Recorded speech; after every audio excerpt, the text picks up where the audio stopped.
Everything is the best arrangement. You've probably heard this before, maybe offered as a comfort during a tough time. But let's be honest, when you've just been laid off or your relationship has just ended, this phrase can feel less like a comforting truth and more like a hollow platitude. But what if we stripped away the toxic positivity and looked at the powerful psychological truth hiding beneath? The idea isn't that every event is, in itself, good. It's not about ignoring pain or pretending that suffering is a gift. It's about a profound mental shift in how we process the uncontrollable events of our lives. It's about the narrative we choose to write after the fact. So, why does this simple, often controversial, phrase hold such sway over the human mind? And how can we harness its underlying psychological power to not just survive life's challenges, but to grow from them? Let's break it down from a psychological perspective. First, let's talk about a powerful technique in cognitive psychology: cognitive reframing. This isn't about delusion, it's about perspective. Imagine you're looking through a camera lens. The lens you choose, wide angle or macro, zoomed in or out, completely changes how you see the subject. The subject itself doesn't change, but your perception of it does. Think about a time you were forced to take a detour while driving. In the moment, it's frustrating.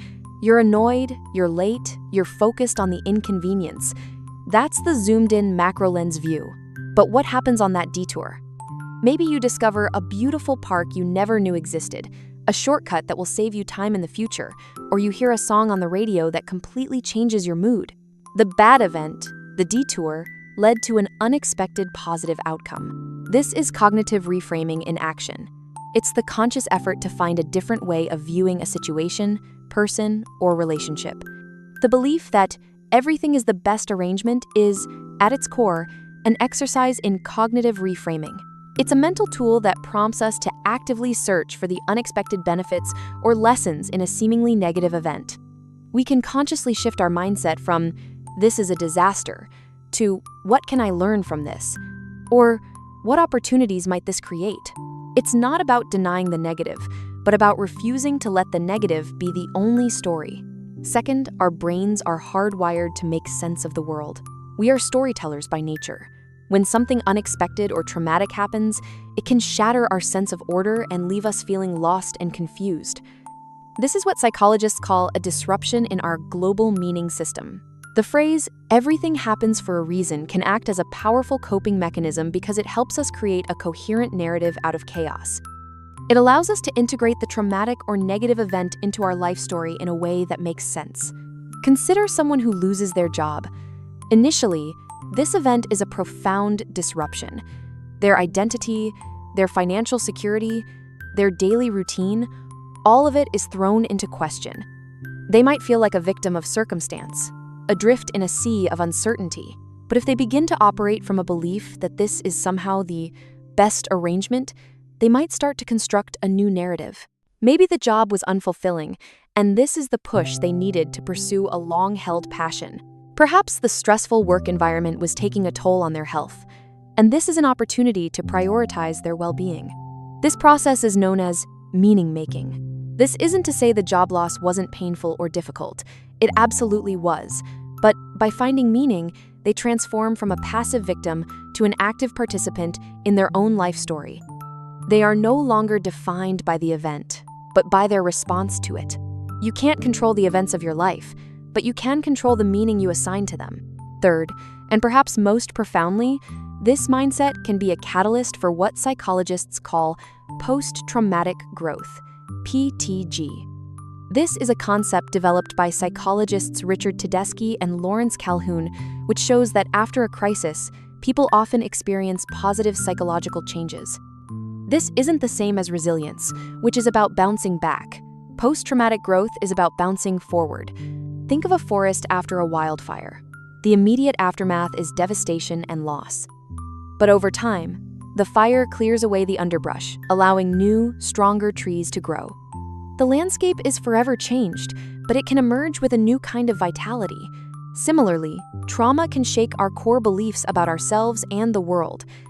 In the process of rebuilding, we can develop a greater appreciation for life, forge deeper relationships, discover a new sense of personal strength, and even undergo a profound spiritual or existential shift. For example, Someone who survives a serious illness may emerge with a completely new perspective on life. The trivial worries that once consumed them may fall away, replaced by a deep appreciation for each day. They may become more compassionate and empathetic towards others, having faced their own mortality. This growth doesn't erase the trauma, but it coexists with it, creating a more complex and nuanced understanding of life. The cracks in our foundation don't just have to be repaired. They can be the spaces where new light gets in. Finally, this idea has deep roots in philosophy. The 19th century philosopher Friedrich Nietzsche articulated this concept with the Latin phrase amor fati, the love of one's fate. For Nietzsche, amor fati was the formula for human greatness.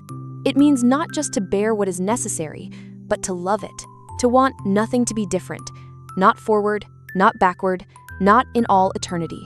Now, this is a radical idea. It's not about passive resignation to whatever happens. It's an active, powerful embrace of reality in its entirety, the joy and the suffering, the triumphs and the failures. Nietzsche challenges us to live in such a way that if we had to relive our life over and over again, exactly as it was, we would say yes to every single moment. Imagine you're an artist, and your life is your canvas. Some strokes of the brush will be perfect, others will be mistakes. Some colors will be vibrant and joyful, others will be dark and somber. Amor fati is about stepping back, looking at the entire painting, the beautiful and the flawed, and saying, "This is my masterpiece. I wouldn't change a thing," because every stroke, every color, was necessary to create the whole. To love your fate is to love your life, not in spite of its flaws, but because of them. So, is everything the best arrangement? In the literal sense, no. Pain is real, loss is real, suffering is real. But in a deeper, psychological sense, adopting this mindset can be a profoundly transformative tool. It allows us to reframe our struggles, create meaning from our pain, foster growth from our trauma, and ultimately, to embrace the entirety of our human experience with courage and grace.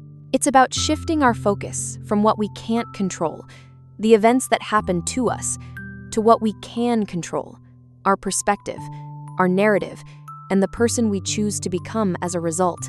What do you think? Have you ever experienced a detour in your life that led to something unexpectedly positive? Share your story in the comments below. And if this perspective resonated with you, don't forget to like, subscribe, and hit that notification bell for more insights into the psychology of a meaningful life.